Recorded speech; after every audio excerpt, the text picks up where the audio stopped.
नमस्कार साथियों, स्वागत है आप सभी का आपकी अपनी YouTube channel Shyam class study में। साथियों, आज की इस वीडियो में यूपी पुलिस री एग्जाम में पूछे जाने वाली हिंदी के बहुत ही महत्वपूर्ण 37 प्रश्नों का ये प्रैक्टिस सेट आप सब लोगों के लिए लेकर के आया हूँ। साथियों, अगर आप लोग दिन रात मेहनत करके सिलेक्शन पाना चाहते हो तो आज के इस प्रैक्टिस सेट को आप सब लोग पूरा करना, और प्रैक्टिस सेट को पूरा करने के बाद आपको अपना स्कोर है वो ईमानदारी के साथ कमेंट बॉक्स में शेयर करना है कि आपने इस प्रैक्टिस सेट में कितने प्रश्न सही किए और ये प्रैक्टिस सेट आपको कैसा लगा। प्रैक्टिस सेट पसंद आए तो वीडियो को आप लाइक कर देना। चैनल को आपने अभी तक सब्सक्राइब नहीं किया होगा तो चैनल को आप लोग जरूर सब्सक्राइब कर लेना, और इस प्रैक्टिस सेट को आप अपने सभी दोस्तों के पास जरूर शेयर कर देना जो आपके साथ यूपी पुलिस भर्ती परीक्षा 2024 के री एग्जाम में सफलता पाने के लिए दिन रात मेहनत कर रहे हैं। तो चलिए शुरू करते हैं। प्रश्न संख्या 39 है आपके सामने कि शब्द भाषा की कैसी इकाई है। तो जो शब्द है ये भाषा की स्वतंत्र एवं सार्थक इकाई है, यानी 39 का जो राइट आंसर होगा वो ऑप्शन संख्या सी इस प्रश्न का राइट आंसर है, हो जाएगा। चलिएगा, अगला प्रश्न है प्रश्न संख्या 40 है कि निश्चित अर्थ को प्रकट करने वाले वर्ण समूह को क्या कहते हैं। तो क्या कहते हैं, तो निश्चित अर्थ को प्रकट करने वाले वर्ण समूह को हम शब्द कहते हैं, यानी 40 का जो राइट आंसर होगा वो ऑप्शन संख्या डी इस प्रश्न का राइट आंसर हो जाएगा। अगला प्रश्न है आपके सामने प्रश्न संख्या 41 कि शब्द शक्ति का प्रकार नहीं है। तो कौन नहीं है इनमें से शब्द शक्ति का प्रकार। प्रश्न संख्या 41 का राइट आंसर है, क्या हो जाएगा, तो तत्सम। क्या तत्सम है, ये शब्द शक्ति का प्रकार नहीं है। 41 का आंसर ऑप्शन संख्या बी इस प्रश्न का राइट आंसर है, हो जाएगा। प्रश्न संख्या 42 है आपके सामने कि प्रत्ययन के आधार पर ला किस प्रकार की ध्वनि है। तो बताओ ला कैसी ध्वनि है। तो ला आप जानते कि ये एक पार्श्विक ध्वनि है। कैसी है, ये एक पार्श्विक ध्वनि है। तो 42 का जो राइट आंसर है वो ऑप्शन संख्या ए इस प्रश्न का राइट आंसर हो जाएगा। प्रश्न संख्या 43 है आपके सामने कि हिंदी की स्पर्श घोष महाप्राण ओष्ठ व्यंजन ध्वनि है। तो कौन सी है। प्रश्न संख्या 43 का राइट आंसर क्या हो जाएगा, तो इनमें से हिंदी की स्पर्श घोष महाप्राण और ओष्ठ व्यंजन ध्वनि ये है भा। क्या भा वालू। तो 43 का आंसर ऑप्शन संख्या ए इस प्रश्न का राइट आंसर हो जाएगा। प्रश्न संख्या 44 है आपके सामने कि निम्न में से कौन सा शब्द अमात्रक है। तो बताओ इनमें से कौन सा शब्द है जो अमात्रक है। तो कलरव। क्या कलरव जो शब्द है यह एक अमात्रक है। तो 44 का जो राइट आंसर होगा वो ऑप्शन संख्या सी इस प्रश्न का राइट आंसर हो जाएगा। निर्देश दिया गया प्रश्न संख्या 45 और 46 के लिए कि निम्नलिखित में से कौन सा शब्द शुद्ध है। तो यानी इनमें से शुद्ध वर्तनी आपको बतानी है 45 और 46 में। तो बताओ कौन की वर्तनी शुद्ध है प्रश्न संख्या 45 में। तो इनमें से आप देख रहे हो कवयत्री। क्या कवयत्री ये एक शुद्ध वर्तनी है। तो 45 का जो लोग भी राइट आंसर ऑप्शन संख्या बी बता रहे हैं, क्या जितने भी लोग बी बता रहे हैं उन सब लोगों का ये राइट आंसर हो जाएगा। प्रश्न संख्या 46 है आपके सामने कि इनमें से कौन सी वर्तनी शुद्ध है, तो आप बताइएगा। तो इनमें से आप लोग बता रहे हो सामर्थ। क्या सामर्थ जितने भी लोग बता रहे हैं ऑप्शन संख्या बी बताने वाले सभी लोगों का राइट आंसर ये हो जाएगा। प्रश्न संख्या 47 है आपके सामने कि बसंत के 4 पर्याय दिए गए हैं, इनमें से त्रुटिपूर्ण कौन है। तो कौन सा इनमें से, तो इनमें से बसंत के जो 4 पर्यायवाची दिए गए इनमें से जो त्रुटिपूर्ण है वो कांतार है। क्या कांतार है। तो 47 का जो राइट आंसर है वो ऑप्शन संख्या डी इस प्रश्न का राइट आंसर हो जाएगा। प्रश्न संख्या 48 है आपके सामने कि निम्नलिखित में से किस शब्द में उपसर्ग है। तो बताओ इनमें से कौन से शब्द में उपसर्ग है। प्रश्न संख्या 48 का राइट आंसर है, क्या हो जाएगा, तो पराजय। क्या पराजय शब्द में उपसर्ग है, बाकी किसी में भी उपसर्ग नहीं है, ये बात आप लोग को पता है। तो 48 का राइट आंसर ऑप्शन संख्या बी इस प्रश्न का राइट आंसर हो जाएगा। प्रश्न संख्या 49 है आपके सामने कि योग ऋण शब्द कौन है। तो बताओ इनमें से योग ऋण कौन सा हो जाएगा 49 का राइट आंसर। तो इनमें से जो योग ऋण शब्द है वो है दशानन। क्या? दशानन जो शब्द है ये एक योग ऋण है। तो 49 का जो राइट आंसर होगा वो ऑप्शन संख्या बी। बी इस प्रश्न का राइट आंसर हो जाएगा। प्रश्न संख्या 50 है आपके सामने कि निम्नलिखित शब्द युग्मों में कौन सा असंगत है। तो बता इनमें से असंगत का मतलब कौन सा है जो शब्द गलत है। तो अफसोस जो शब्द है ये फारसी भाषा से लिया गया, कैंची शब्द ये तुर्की भाषा से लिया गया, गमला ये पुर्तगाली भाषा से लिया, कारतूस अंग्रेजी भाषा से लिया गया। हाँ नहीं, तो कारतूस ये अंग्रेजी भाषा से नहीं लिया गया है। आपको कमेंट बॉक्स में कमेंट करके बताना कि अंग्रेजी है वो कारतूस है वो कौन सी भाषा से लिया गया है। 50 का राइट आंसर है ऑप्शन संख्या डी इस प्रश्न का राइट आंसर हो जाएगा। प्रश्न संख्या 51 है आपके सामने कि जिन शब्दों की व्युत्पत्ति का पता नहीं चलता है उन्हें कहा जाता है। तो उन्हें हम क्या कहते हैं।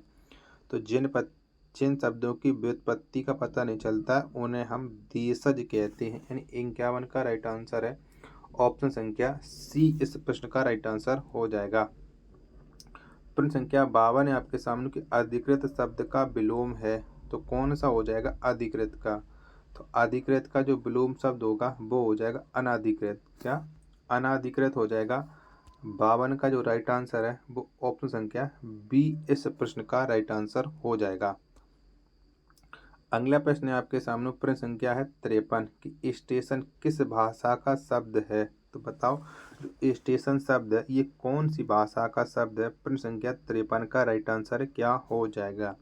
तो स्टेशन ये एक अंग्रेजी भाषा का शब्द किसका है। ये एक अंग्रेजी भाषा का शब्द है। तो 53 का राइट आंसर है वो ऑप्शन संख्या बी इस प्रश्न का राइट आंसर हो जाएगा।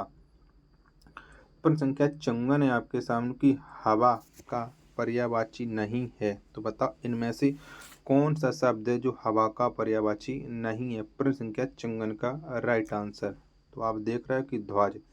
ध्वज जो शब्द है ये हवा का पर्यायवाची नहीं है। 54 का आंसर ऑप्शन संख्या डी इस प्रश्न का राइट आंसर हो जाएगा। चलिएगा प्रश्न संख्या 55 है आपके सामने कि निम्नलिखित में से किस शब्द के पर्यायवाची गलत हैं। तो इनमें से आप चारों के पढ़िएगा और बताइए कि कौन से शब्द के हैं जो गलत हैं। प्रश्न संख्या 55 का राइट आंसर है वो क्या हो जाएगा। तो आप देख रहे हो कि सूर्य के पर्यायवाची में दिवस लिखा है और दिवस ये दिन का पर्यायवाची होता है। ये बात आप लोगों को पता है। तो 55 का जो राइट आंसर है वो ऑप्शन संख्या डी सूर्य के पर्यायवाची ये सब गलत है ये। ठीक है। प्रश्न संख्या निर्देश दिएगा प्रश्न संख्या 56-57 के लिए कि दिए गए युग्मों का सही अर्थ युग्म चुनिए। तो चुनिएगा इनका क्या हो जाएगा। चट चंट और चड इसका क्या होता है 56 का राइट आंसर। तो चंट इसका अर्थ होता है चतुर और चड होता है इसका अर्थ होता है क्रोधी यानी चतुर क्रोधी। 56 का राइट आंसर है वो ऑप्शन संख्या ए इस प्रश्न का राइट आंसर हो जाएगा। छत्र और छात्र इसका क्या हो जाएगा। तो आगे वाला जो छत्र इसका अर्थ होता है छाता और इस छत्र का अर्थ होता है क्षत्रिय यानी ऑप्शन संख्या बी 57 का राइट आंसर है वो बी उसका राइट आंसर हो जाएगा। प्रश्न संख्या 58 है आपके सामने कि निम्नलिखित में से अशुद्ध वाक्य है। तो इनमें से कौन सा वाक्य है जो अशुद्ध है। तो चारों वाक्य आप पढ़िएगा और इसके बाद आपको पता चल जाएगा कि कौन सा वाक्य है वो अशुद्ध। आशा करता हूँ कि आप लोगों ने चारों ऑप्शन को पढ़ लिया होगा और आपको पता भी चल चुका होगा। पहले ही ऑप्शन आपने पढ़ा होगी उसने अपने प्राण की बाजी लगा दी। तो प्राण की बाजी नहीं प्राणों की होती है प्राणों की बाजी लगा दी थी। तो 58 का राइट आंसर ऑप्शन संख्या ए यही वाक्य है जो अशुद्ध है। प्रश्न संख्या 59 है आपके सामने की किए गए उपहार को न मानने वाला व्याकरण की दृष्टि से क्या है। तो उसे हम क्या कहते हैं जो किए गए उपकार को नहीं मानता है। तो उसे हम क्या कहते हैं तो उसे हम कहते हैं कृतज्ञ। क्या कृतज्ञ। 59 का राइट आंसर है ऑप्शन संख्या ए इस प्रश्न का राइट आंसर हो जाएगा। प्रश्न संख्या 60 है आपके सामने कि जिसके सर पर चंद्र हो के लिए उपयुक्त शब्द है। तो उसके लिए उपयुक्त शब्द क्या हो जाएगा कि जिसके सर पर चंद्र हो। तो उसके लिए उपयुक्त शब्द होता है चंद्रशेखर। 60 का राइट आंसर है वो ऑप्शन संख्या बी इस प्रश्न का राइट आंसर है वो हो जाएगा 60 का। चलिए अगला शब्द है आपके सामने 61 की हरियाली है। तो हरियाली एक कैसा शब्द है? तो हरियाली एक भाववाचक संज्ञा है। क्या? हरियाली एक भाववाचक संज्ञा है। 61 का राइट आंसर ऑप्शन संख्या सी इस प्रश्न का राइट आंसर हो जाएगा। चलिएगा प्रश्न संख्या 62 है आपके सामने कि निम्नलिखित शब्दों में किस एक का लिंग परिवर्तन हिंदी भाषा में प्रचलित नहीं है? तो किसका प्रचलित नहीं है ये आपको बताना है। प्रश्न संख्या 62 का राइट आंसर क्या हो जाएगा? तो आप देख रहे हो कि चाचा का चाची हो जाता है, बहन का भाई होता है, भैंसा का भैंस हो जाता है, लेकिन कोयल का तो आपको पता ही नहीं है कि कोयल का क्या होता है। तो 62 का राइट आंसर है सी इसका राइट आंसर हो जाएगा। इसका लिंग परिवर्तन नहीं है हिंदी भाषा में। प्रश्न संख्या 63 है आपके सामने कि निम्नलिखित में से कौन सा शब्द सदा बहुवचन में प्रयुक्त होता है? तो इनमें से एक शब्द जो हमेशा बहुवचन में प्रयुक्त होता है तो वो कौन सा है? तो प्राण। क्या प्राण एक ऐसा शब्द है जो हमेशा बहुवचन में प्रयुक्त होता है? 63 का राइट आंसर ऑप्शन संख्या डी इस प्रश्न का राइट आंसर हो जाएगा। प्रश्न संख्या 64 है आपके सामने कि चैन की बंसी बजाना का अर्थ है। तो क्या हो जाएगा चैन की बंसी बजाना इसका अर्थ? तो इसका जो अर्थ होता है वो होता है मौज करना। क्या? मौज करना होता है चैन की बंसी बजाना का। 64 का आंसर है ऑप्शन संख्या बी इस प्रश्न का राइट आंसर है हो जाएगा। चलिएगा प्रश्न संख्या 65 है आपके सामने कि निम्नलिखित में से कौन गलत सुमेलित है? तो इनमें से बताओ कौन सा शब्द है जो गलत सुमेलित है? 65 का राइट आंसर है वो क्या हो जाएगा? तो नजर पर चढ़ना आंख बचाना नहीं होता है, ठीक है, आंख पर चढ़ना हो जाएगा, ठीक है। तो 65 का राइट आंसर ऑप्शन संख्या डी इसका राइट आंसर हो जाएगा। प्रश्न संख्या 66 है आपके सामने कि निम्नलिखित प्रश्न में दी गई पंक्तियों में प्रयुक्त रस के सही भेद का चयन करके जो तुम्हारी अनुशासन पाव कंदुक एवं ब्राह्मण उठावे कांचे घट जिजिम डारो फोरी सकौ मेरु मूसक जिम तोरी। तो बताओ इसमें कौन सा रस है? प्रश्न संख्या 66 का राइट आंसर क्या हो जाएगा?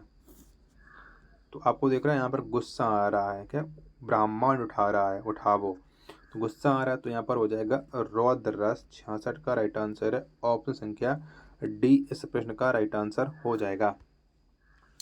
प्रश्न संख्या 67 है आपके सामने कि या अनुरागी चित्त की गति समुझे नहीं कोय ज्यों ज्यों बढ़े श्याम रंग त्यों त्यों उज्जवल होय। प्रस्तुत पंक्ति में कौन सा अलंकार है? तो बताओ कौन सा अलंकार है? तो यहाँ पर विरोध किया जा रहा है। क्या? यहाँ पर विरोध किया जा रहा है तो यहाँ पर हो जाएगा विरोधाभास अलंकार। 67 का राइट आंसर है ऑप्शन संख्या ई इस प्रश्न का राइट आंसर है वो हो जाएगा। प्रश्न संख्या 68 है आपके सामने कि श्री गुरु चरण सरोज रज निज मन मुकुर सुधारी वरनौ रघुवर बिमल जसु जोदा एक फली चारी। प्रस्तुत पंक्तियों में कौन सा छंद है? तो बताओ इस पंक्ति में कौन सा छंद है? प्रश्न संख्या 68 का राइट आंसर क्या हो जाएगा? तो इसमें है दोहा। क्या? इसमें दोहा है। 68 का राइट आंसर है ऑप्शन संख्या सी इस प्रश्न का राइट आंसर हो जाएगा। प्रश्न संख्या 69 है आपके सामने कि महाभोज उपन्यास की लेखिका कौन है? तो कौन है? तो महाभोज जो उपन्यास है और इसकी जो लेखिका है वो है मनु भंडारी। कौन है? मनु भंडारी है महाभोज उपन्यास की लेखिका। 69 का राइट आंसर है ऑप्शन संख्या डी इस प्रश्न का राइट आंसर हो जाएगा। प्रश्न संख्या 70 है आपके सामने कि लाल टीन की छत किसका उपन्यास है? तो बताइए किसका उपन्यास है लाल टीन की छत? तो ये जो उपन्यास है वो है निर्मल वर्मा का। 70 का राइट आंसर है ऑप्शन संख्या सी इस प्रश्न का राइट आंसर हो जाएगा।